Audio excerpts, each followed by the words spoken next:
Assalamualaikum warahmatullahi wabarakatuh. Perkenalkan, nama saya Iqbal Layat, NPM 201 101 10982. Di sini, saya akan mempresentasikan hasil paper saya mengenai kesetaraan gender. Bab 1. Pendahuluan. Latar belakang. Indonesia memiliki sejarah panjang dalam memperjuangkan kesetaraan gender. Sejak era Kartini, kaum perempuan di Indonesia mulai menyadari arti pentingnya kesetaraan gender dalam memperoleh hak-hak publik seperti yang diperoleh kaum lelaki. Pada dasarnya, jaminan persamaan kedudukan laki-laki dan perempuan, khususnya di bidang pemerintahan dan hukum, telah ada sejak Undang-Undang Dasar 1945 dibentuk, yakni dalam pasal 27 ayat 1. Namun, pada kenyataannya, masih banyak program-program pembangunan yang biayanya dari anggaran keuangan pemerintah Indonesia sendiri atau dari dana bantuan pinjaman luar negeri yang hasil maupun dampak positifnya lebih memihak laki-laki ketimbang perempuan. Selain itu, alokasi dana dari sumber-sumber untuk sektor-sektor yang kerap dengan perempuan dan menyentuh pada kehidupan privat-privat di pelosok Indonesia sangatlah minim. Akhirnya dikeluarkan Instruksi Presiden Nomor 9 Tahun 2000 tentang pengaruh utama gender, merupakan indikator bahwa isu gender terus mengalir dan belum mendapatkan perhatian khusus dalam bidang pembangunan, termasuk pembangunan politik yang berwawasan gender.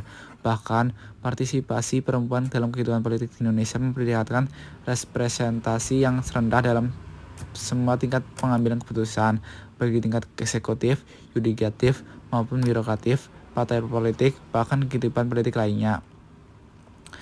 Rumusan masalah. Bagaimana permasalahan kesetaraan gender di Indonesia? Tujuan penulisan: mengetahui permasalahan kesetaraan gender di Indonesia. Bab 2. Pembahasan. Permasalahan kesetaraan gender di Indonesia. Pada dasarnya, semua orang sepakat bahwa perempuan dan laki-laki berbeda. Namun, gender bukanlah jenis kelamin laki-laki dan perempuan sebagai pemberian Tuhan. Gender lebih ditekankan pada perbedaan peranan dan fungsi yang ada dan dibuat oleh masyarakat. Dalam realitas kehidupan sosial, telah terjadi perbedaan peran sosial laki-laki dan perempuan yang melahirkan perbedaan status sosial di masyarakat, di mana laki-laki lebih diunggulkan daripada perempuan melalui konstruksi sosial. Perbedaan gender antara laki-laki dan perempuan ditentukan oleh sejumlah faktor yang ikut membentuk, yang kemudian disosialisasikan, diperkuat, bahkan dibentuk melalui sosial atau kultural. Dilanggengkan oleh konotasi agama dan mitos-mitos, perbedaan jenis kelamin sering dipergunakan masyarakat untuk membentuk pembagian peran laki-laki dan perempuan atas dasar perbedaan tersebut. Akibatnya, terjadilah pembagian peran gender, yaitu peran domestik dan peran publik. Peran domestik cenderung tidak menghasilkan uang, kekuasaan, dan pengaruh. Peran ini lebih banyak diserahkan kepada kaum perempuan, sedangkan peran publik yang menghasilkan uang, kekuasaan, dan pengaruh diserahkan kepada kaum laki-laki. Akibat pembagian kerja yang tidak seimbang melahirkan kesetimpangan peran laki-laki dan perempuan yang berakibat ketidakadilan gender yang merugikan perempuan di Indonesia.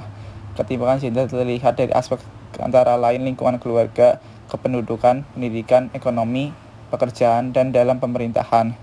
Perbedaan peran antara laki-laki dan perempuan yang tidak seimbang ini juga sangat dipengaruhi oleh budaya dan kultur di masyarakat Indonesia yang terdiri dari banyak etnis dan suku. Setiap masyarakat Indonesia mempunyai ciri khas tersendiri dalam memakai peran gender di Indonesia. Di Indonesia, isu kesetaraan gender akhir-akhir ini menjadi isu yang tidak ada habisnya dan masih terus diperjuangkan baik di tingkat eksekutif maupun legislatif. Permasalahan tentang kesetaraan gender ini mencakup substansi pemahaman tentang kebijakan perspektif gender itu sendiri.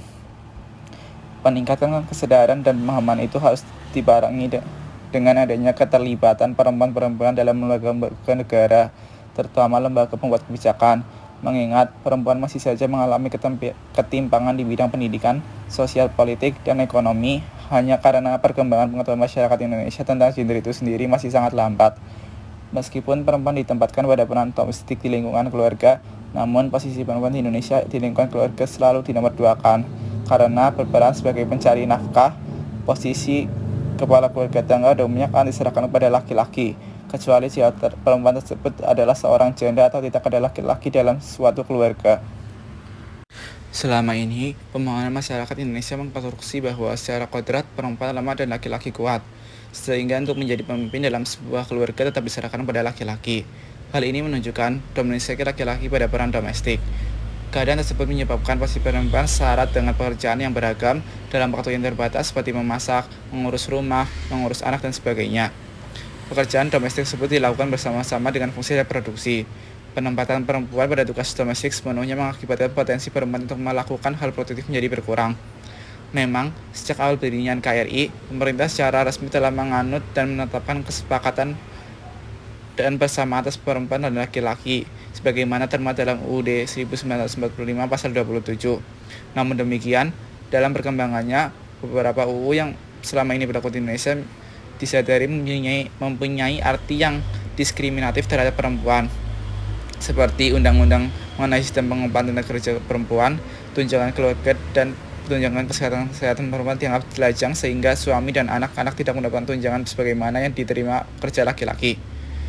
Ketentuan ini termuat dalam Surat Edaran Menteri Tenaga Kerja Nomor 7 Tahun 1990 tentang upah, PP Nomor 37 Tahun 1967 tentang sistem pengupahan di lingkungan perusahaan negara. Sejumlah peraturan perundang-undangan tersebut tidak mampu mengkoordinir kesetaraan gender yang telah dijamin oleh Undang-Undang Dasar. Padahal kesetaraan gender dimaknai sebagai kesamaan kondisi bagi laki-laki dan perempuan untuk memperoleh kesempatan serta hak-haknya sebagai manusia dalam berperan dan berpartisipasi dan menerima manfaat pembangunan di segala bidang kehidupan. Bab 3 penutup.